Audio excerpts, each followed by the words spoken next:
and there's a photograph of a house.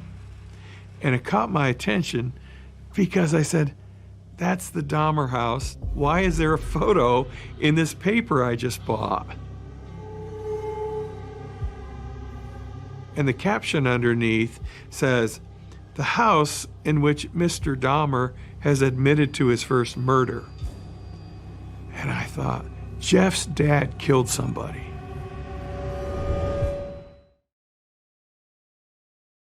I tell you, Dad, I'm really sorry that this has happened, and I love you a lot. I love you too. I'm sorry. Don't be sorry.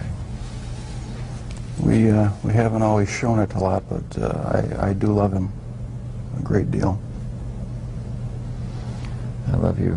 And without the support of my folks, I don't think I would have come through this. I see the other picture of him, like when I came home one day, he was stuck in the mud at the end of the driveway. His dog Frisky was circling around, jumping, and it looked like they were playing. I stopped and got out and pulled him out of the mud and lifted up there's tears streaming down his eyes, and then he started laughing and crying at the same time, and I could still just feel his, sweet breath. And so I've got these two images. How old was he, though? He was about 6 years old at that time. 6 years old, yeah. Remember that jogger you said that you saw? Was the jogger, was he tall or short?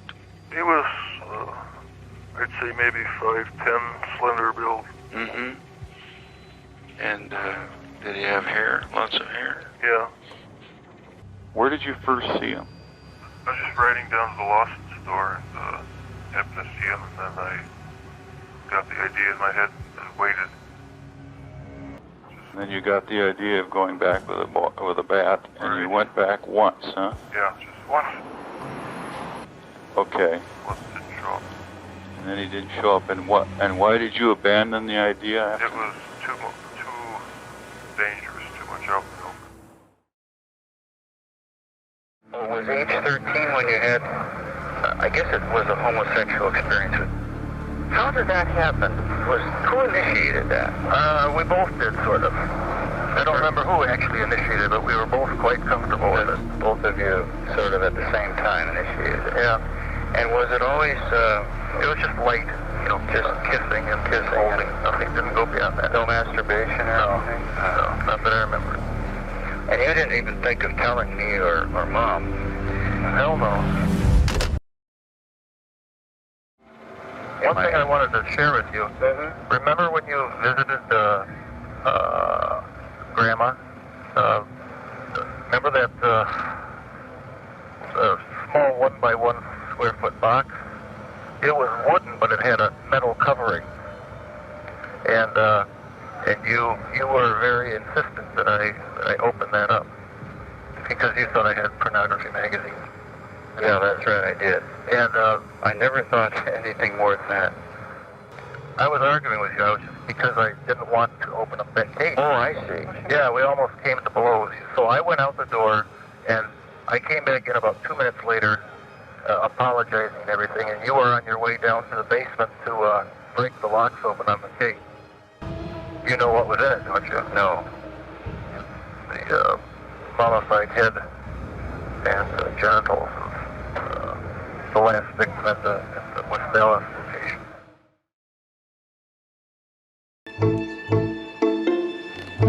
Right now, we're kind of, at least I am working for Jeff to come play with some. That so far has appeared. Beautiful day outside. Nice day to be alive. I was in that house for 4 days. So a lot of it I had to piece together.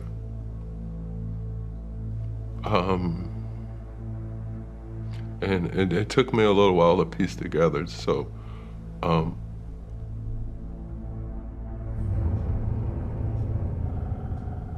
I just remember fear, paralyzing fear.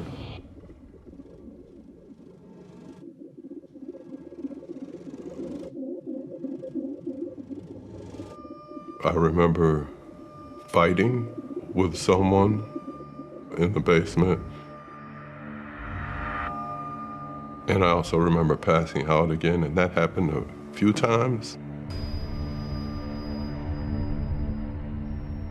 I remember one time that I woke up and I could tell from my peripheral vision that there was a light source behind me, but it was going up the stairs.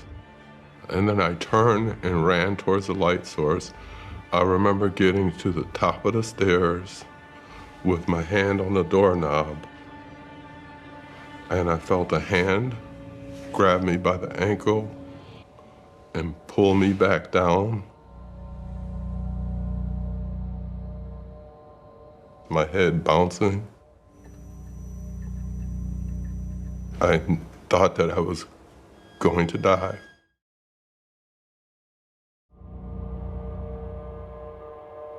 My next memory was him trying to strangle me.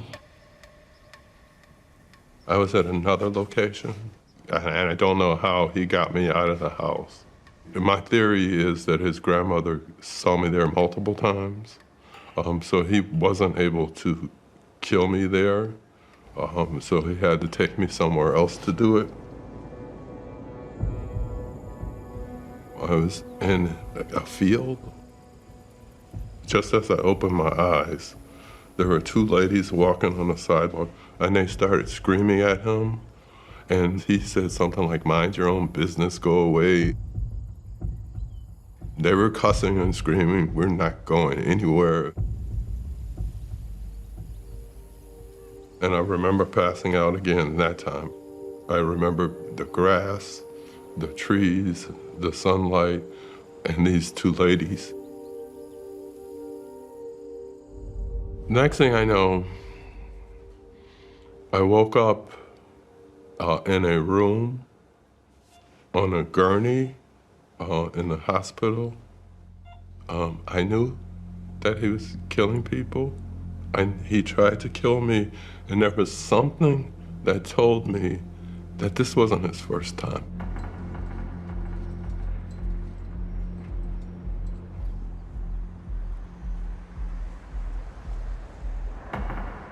I went to the police department.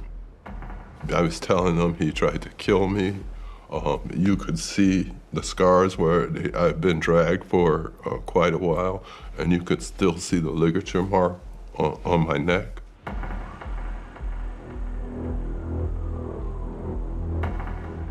They took me back to Club 219 so that I can trace the way back to his house.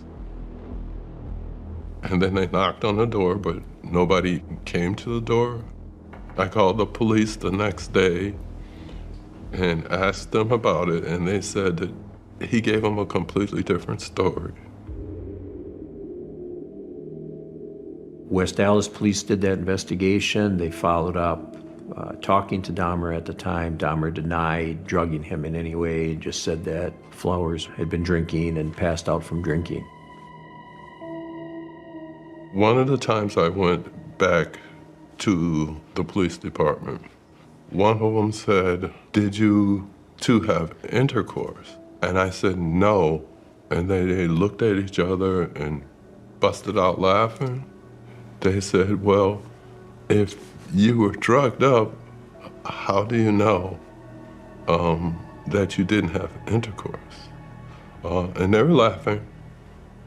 I don't understand how they didn't listen to the fact that when I told them, I know he's going to do this again, and he's probably done it before. They just kind of shrugged their shoulders. Everybody I talked to said, you have to understand police mentality. They're not going to do anything because you're black and you're in a white neighborhood and it involves a white perpetrator.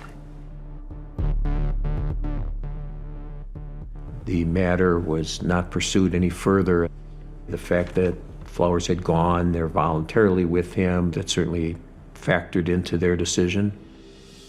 But it was just another example of a time when Dahmer was able to con and fool people. You know, looking back, there was a number of times that I think all the police wish that more could have been done.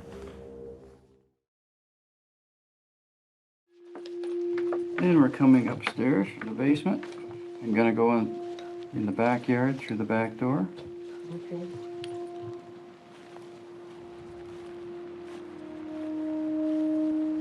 Walking over here on the side.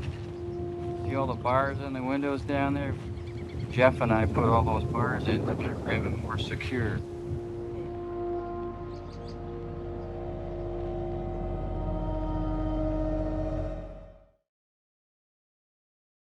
He said he had the best grandma in the whole world, you know, and that he loved his grandma. And he loved his father. He did not want to disappoint his father. And he has to make his father proud. I felt safe, you know. I felt like, wow, man, I got it. And nothing happened that night. You know, nothing. I wake up the next day. He says, come here. So I walked over to his wall locker. He said, I want to show you something. He had a Fanta bottle, an orange Fanta bottle. I'm thinking it's soda pop. And he says, take a drink. I want you to taste this. And man, it was vodka, orange vodka. And he says, good, huh? I said, Jeff, I don't drink that stuff. He says, oh yeah, you do. That's what we do around here.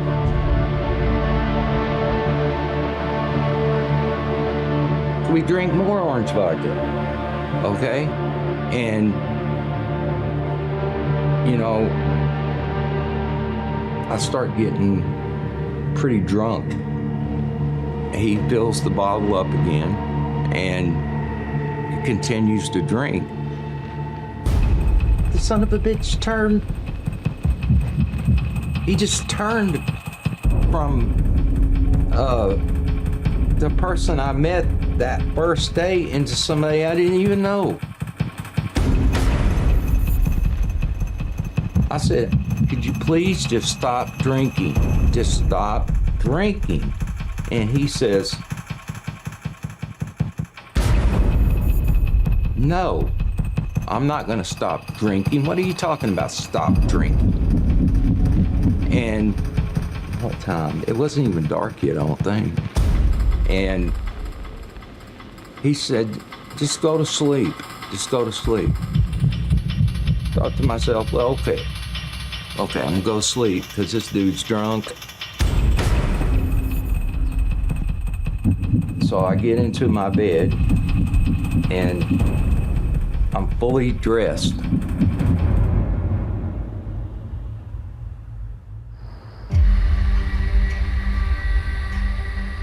I wake up the next morning, he's over there smiling at me.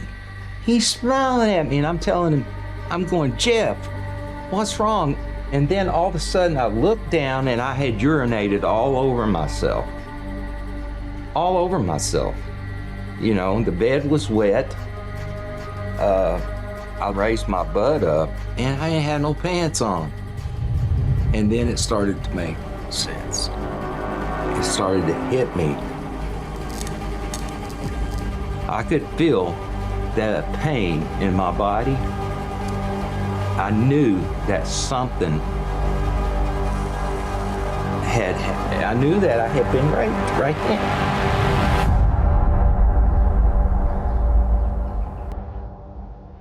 And then he just started making faces, you know, like, you know, not saying nothing, just making the faces.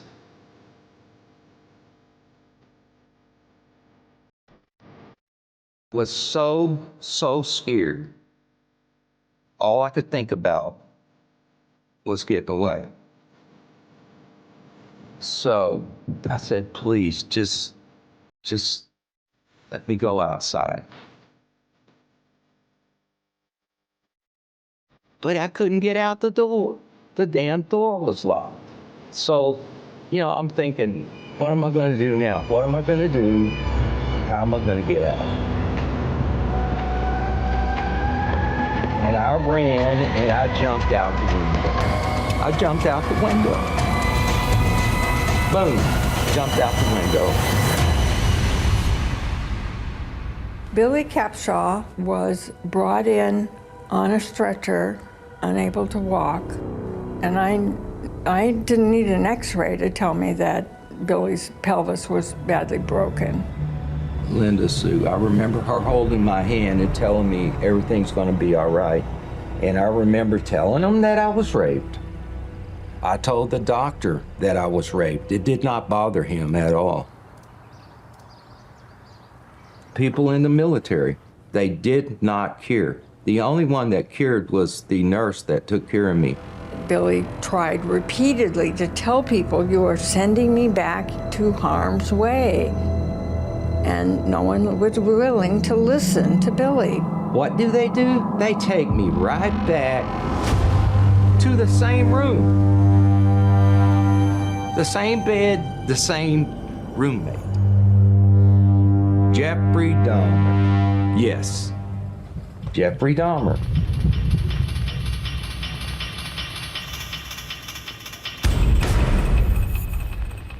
It progressively gets worse and worse and worse with the rapes and everything like that. Okay, it gets worse. It turns into 2 times a day. I never knew when it was going to happen.